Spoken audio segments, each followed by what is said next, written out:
Hello and welcome to another episode of Zero BS Estate Agency. Today I'm interviewing Simon Taylor, an agent operating out of East London. Now, since I started seeing his TikToks, I was like, man, I need to get this guy on my podcast. Literally an agent after my own heart.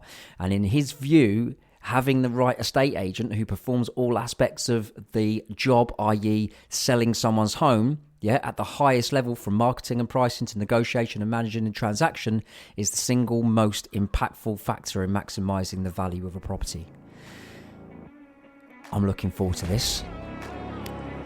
Simon, what is the one thing that truly maximises the value of someone's home when they go to sell their property?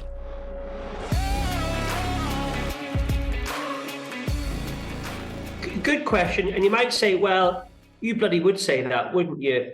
But what I think unquestionably adds the most amount of value, and it's not staging, and it's not tidying up, and it's not cutting the grass and curb appeal and all that jazz, which of course is important. It's the estate agent that you choose to represent you on the sale of your likely most valuable asset. And I am a firm believer in, listen, a good estate agent, and appointing a good estate agent is an investment in your sale.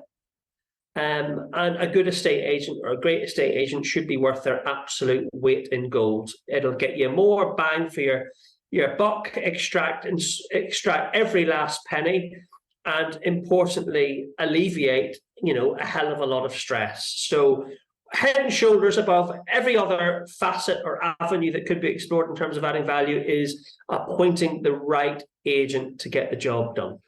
And is that because that maybe the right estate agent has strategy in place, or a strategy that they utilize that literally just spits out the same results? Or is that something completely different? Well, speaking of the word strategy, I think very few estate agents actually do have a strategy above and beyond, well, let's go get to market and we'll hope for the best. I would say that circa 40% of the properties that I bring to the market currently have already been on the market with another agent, and that's a question that I'll always ask. Well, so what, the current agent, what's their strategy? What's their strategy been? And the answer ordinarily is, well, there really hasn't been a strategy. What do you mean there hasn't been a strategy, says I? Well, Simon, there's been no strategy.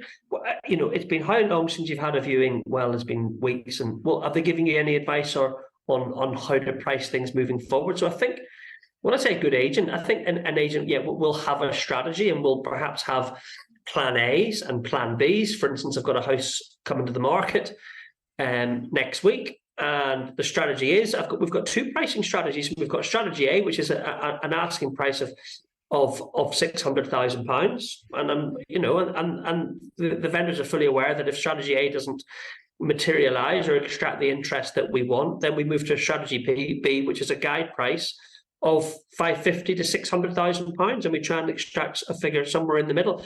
So I think maybe I'm just waffling now, but strategy and having a game plan where the seller knows how things are going to look as the conveyor belt progresses is essential, rather than just sort of whack it on and we hope for the best and we'll see how it goes. And I always use the analogy that estate agency is a game of football, and finding the buyer and agreeing a price and getting things into solicitors' hands. Well, that's the first half, and then the second half is getting it from sale agreed to completion and all the hiccups that can come along. So a seller was telling me the sale ended up falling through, and they're coming on with me that the buyer tried to chance their arm on chipping the price after a sale had been agreed weeks down the line, and the estate agent was just, all right then, I'll put it to the seller and maybe we'll get that knocked off, and or we'll meet halfway. And the seller was upset about that, and I'm like, well, it's your house, it's your sale, and this buyer, there was nothing wrong within the survey, they were just chancing their arm. And I think a good estate agent should come to their defense. And I actually think that falls into the topic of negotiation. And how many estate agents do you know, John, that have ever studied the art of negotiation or been on a course on how to negotiate or read any books on negotiation? How many? Very few. Very few. And I think less than I've 10. only and I've been on estate agency courses in my career of companies that I've maybe worked with, and you know, no disrespect to any trainers who may or may not be listening, but there's always, you know, what to do on a listing and how to conduct yourself on a listing appointment. And should you have a cup of tea or a biscuit when it's offered to you? And where do you start? And do you sit on the sofa first before you have a look round, or you do it the other way around? Well, that's all freaking well. But what about where's the skills? Where's the development of negotiation skills? Where are they? So, because, you know, with a savvy buyer, some estate agents might be able to be eaten alive. So I think a good estate agent, going back to the original question, is there to fiercely defend and look after the interests of the seller. And I actually heard a previous episode of yours where, and I'm not going to disagree with them, but when posed with this question, and they said, well, you know, a buyer, it's got to be a win-win. It's got to be a win-win. And I agree to that to an extent, right? Because, you know, I like to think I've got a good relationship with my buyers. They trust me. And if I tell them to offer X, you know, or how many other offers there are on the table, or, you know, they tend to believe me, right? There's a degree of trust there. But I do think that buyers have to be taken out of their comfort zone. And I think buyers have to pay more than they thought they'd be actually end up having to pay.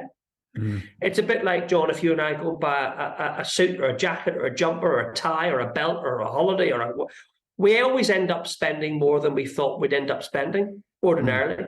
And I think when it comes to buying a property, I should be taking buyers out of that comfort zone where they're ending up paying a little bit more than they maybe thought they were going to have to pay. Because at the end of the day, I was going to say, the buyer's not my client, the seller's my client. Oh, absolutely. Absolutely. And I completely agree with that. And a very quick example of what I think, what the guest was saying is, and this is my example, by the way. So we had a flat on the market for 500 grand. And the buyer said to me, John, oh man, I want to offer 475.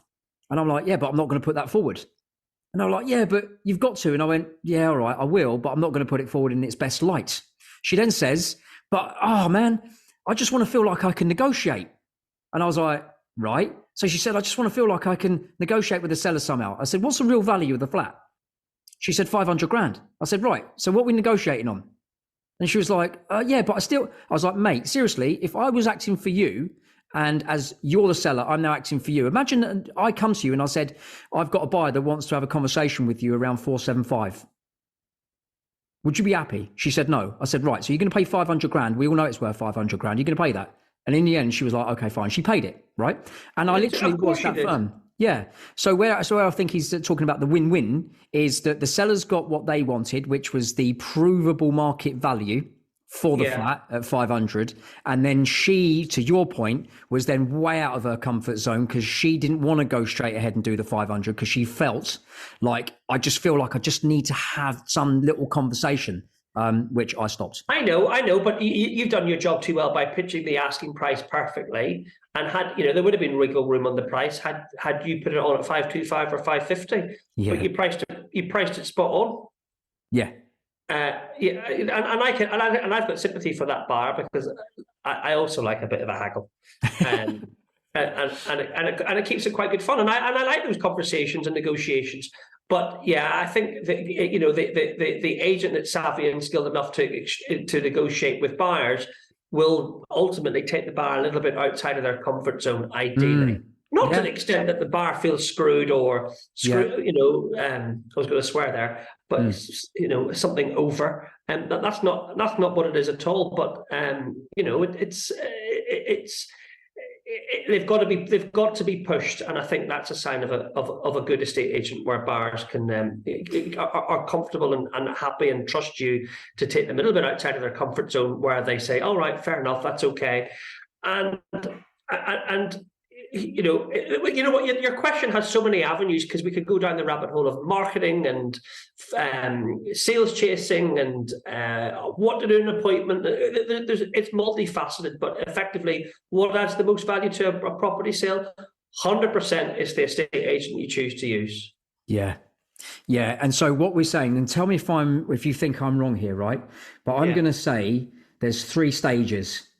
There is the stage of actually getting that property on the market and all the milestones that need actually to go into it to then create the best scenario for the second stage, which is then actually advertising that property on the market, qualifying buyers, and then trying to get into a position where we've got a best and finals situation where all the buyers are being handled with care, to take us through to the third stage, which is understanding the process from a conveyancing perspective and also putting the milestones in place. So, for example, survey must be booked in for 2 weeks before offer being accepted, so on and so forth, right up to the point of exchanging contracts.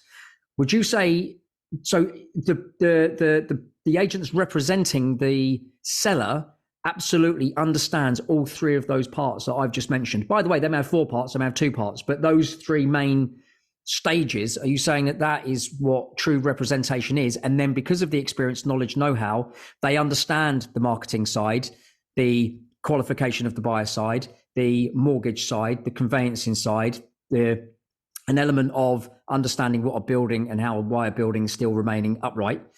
Would that be fair? 100%. I think it's really just treating people how you'd either want to be treated yourself or how you'd like your mum to be treated if she was selling a home. And all people really want is to be kept in the loop and for communication to be first class and to an extent to feel quite special and feel like they're getting a real silver surface red carpet treatment. That's all any of us ever want, whether you're in a cafe, a restaurant, selling a property. It doesn't really matter. You just want to feel that you're being listened to, respected, and are being kept in the loop with what's happening. So I've got a property that I'm going to the market next week, and they found me on social. They've been following me for a while on social media. They were previously on with another agent who. And I'm photographing it on Wednesday. And I said, well, your photographs are just okay. They're probably a 4 or 5 out of 10. But I want to start with fresh photography. And I asked the question, well, did the estate agent come with you? Sorry, accompany the photographer to, move things around? No. It was just the photographer that came on their own. So, I think you've got to cover all bases from getting the marketing pitch perfect from you. I actually think estate agents should be attending the photography and video shoots of all properties. Agreed. I'm a big, I can't cope with tea towels and very washing up liquid sitting out. So, and many a time a seller thinks, well, yeah, I've got everything ready, and you go around and it's just not quite how I would want it if I was selling. I was thinking, well, how would I present this property if I was the vendor? So it's got to be done right. And I do always think that a property's marketing is a reflection on the estate agent. And we've all seen examples of, lights not turned on, blinds down, stuff in the sink. It's just not on. Yeah. And of course, dealing with the viewings and the offers and covering all bases with marketing, and then doing the due diligence on buyers is sometimes you hear examples of, or people say to you, oh, well, we did find a buyer. We got it into solicitors' hands, but unfortunately, and the seller will tell you this with a straight face, and the seller will say, well, unfortunately, the buyer was unable to get a mortgage. I says, well, what do you mean? Well, the buyer couldn't get their mortgage. I says, well, why was this conversation not had and flushed out before the offer was formally accepted? Did the estate agent not check their mortgage, their proof of deposit, proof of funds? And that can be the only example, because there's no reason, if they've got a decision in principle, offer in principle, chances are it's 99% sure that they're going to be getting a mortgage. So I think an estate agent is there to remove and pull out as much of the uncertainty as they possibly can to ensure that it's a smooth process. Nothing's guaranteed in life, but when you get when a client of mine chooses to get into bed with a buyer, I want them to do so with as much confidence as they possibly can that this sale is going to be seen through all the way to completion. That's all. And there's always hiccups along the road.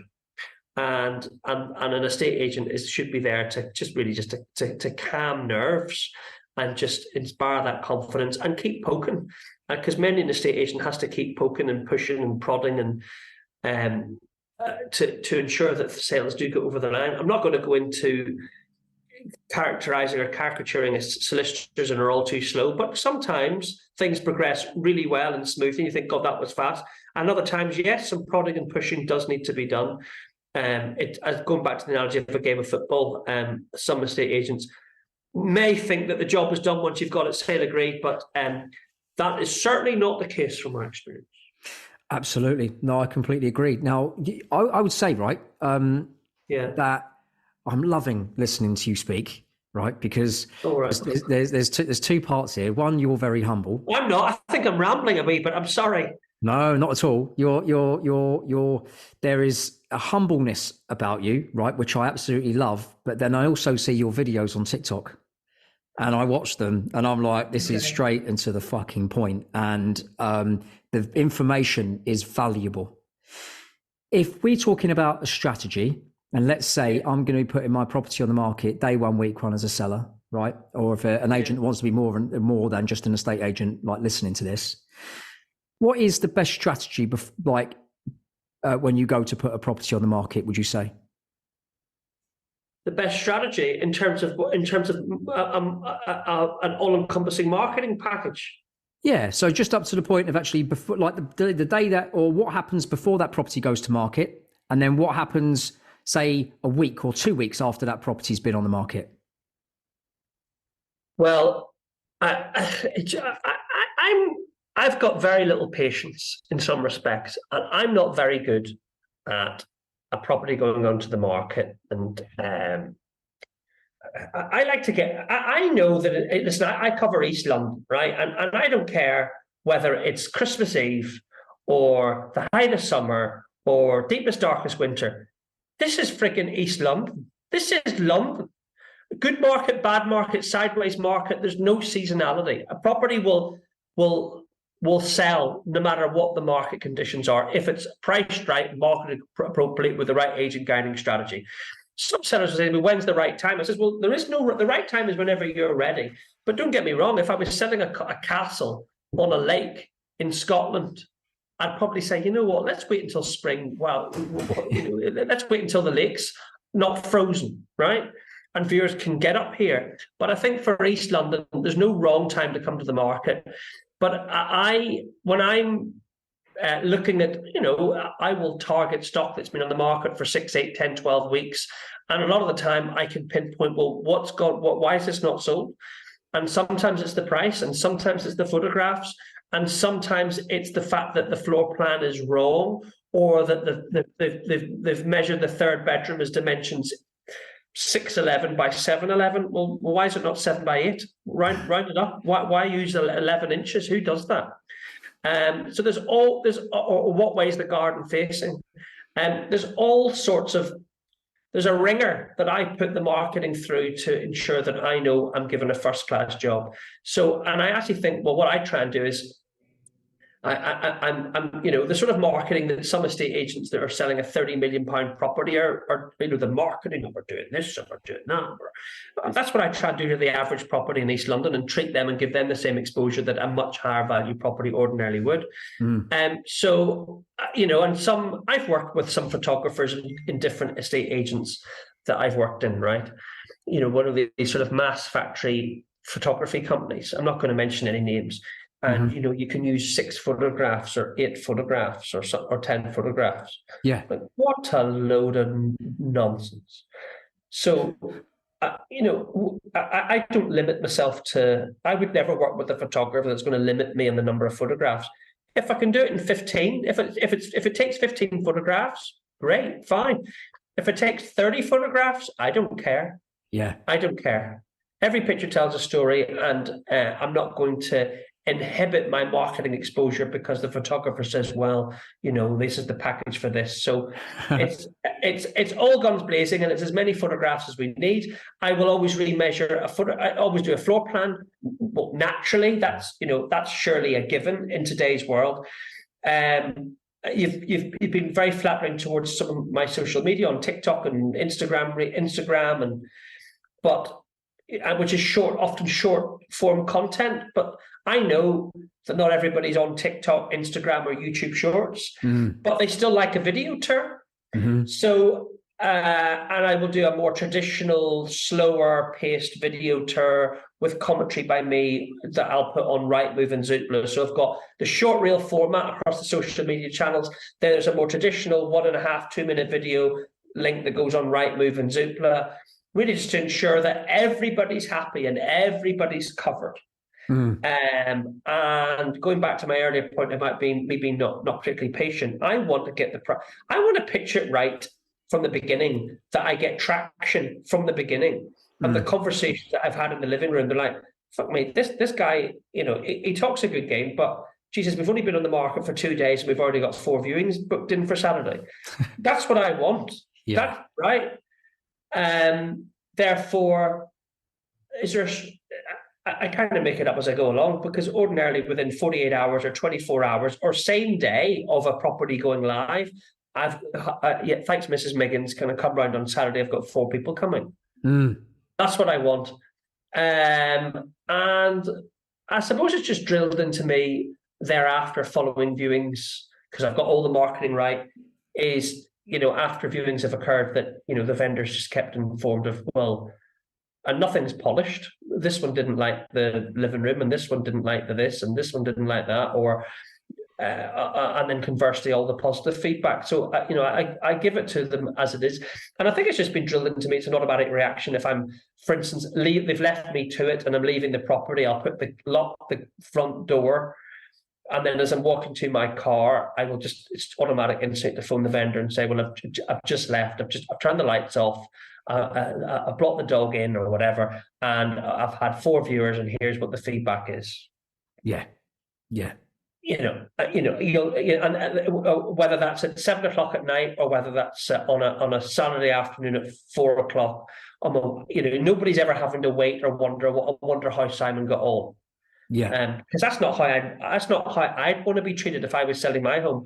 And if let's be honest, a seller's going to tidy up their house for a viewing. So if they've tidied up, they've put the toothbrushes away, they've cleared the sink, they've put the dishes away, they've hoovered the hallway, for goodness sake, phone them and let them know how the viewings went. That's surely just basic estate agency. Yeah, but I think it does happen, but I don't think it happens 10 times out of 10. No, I think feedback is one of those things where it's unfortunately, your sellers should not be employing you if you can't give them honest feedback. And they definitely shouldn't be employing you if the agent actually doesn't give feedback. And I think that's one of the milestones. You've hit the nail straight on the head in terms of elite level agency. To you and I, it seems really easy and simple to make sure that feedback gets given after every viewing, or about every viewing. I also I was saying I'll also add in a Friday. Every Friday, I'm going to give you a call. Even if there's any information to give you or if there's not, I'm going to say, hello, is that okay? Until they say to me, John, stop calling me. Call me once every 2 weeks. Well, I like that, John, because I'm the same as you. And I've got nothing to tell you, John. I just want to say, just a courtesy call, just to keep in touch. I am thinking of you. I haven't, this is where we are. There's no real news, but I'm thinking of you. Have a lovely weekend, and I'll speak to you next week when I need to hear back from ABC. Exactly. I think it goes a long way. And I think if you get these little things right, there's no need to ever hide behind a long agency agreement of 8, 10, 12, 14, 16 weeks. If you get the small little details right, you could get away with having a zero agency agreement. Absolutely. Cancel any time. Because if you're treating them well, and I think, it's a business relationship that you're dealing with a vendor. You're going to be business partners on this joint venture to get the property sold. So you can probably understand that. If you ever want to get rid of me as an estate agent, you can get rid of me at any time. I don't require any notice. Yeah. And I think I can get away with that because I do the little things right. And I think doing those little things right. It's just how. I think it's just a combination of maybe how you've maybe been brought up, if I'm allowed to say that, and maybe the sort of the ethos or the culture of the estate agencies that you've always worked in as to how they do things. Yeah. And and just to treat people with respect and dignity, and never take anything for granted, I guess. Absolutely. Simon Taylor? I just want to, I don't know about you. I want to exceed expectations. And I suppose I fell out of love with estate agency to an extent when I was at Purple Bricks, because I was spinning far, far too many plates, far too many plates. And I wasn't giving a 10 out of 10 service. Some clients were probably getting a 10 out of 10, but the ones that were maybe didn't require as much servicing or maintenance, they were getting a 6 out of 10. Yeah. And that I didn't really like how that made me feel. And I suppose meeting expectations or wowing the sellers or exceeding expectations, get a bit of a, from a purely selfish perspective, I get a real kick out of that. That's why I do it. Absolutely. Honestly, I love it. Absolutely love it. Simon Taylor, thank you so much for coming on this podcast. You have been wicked. Thanks for having me. Yeah, an absolute pleasure. Flattered to be asked. Thank you.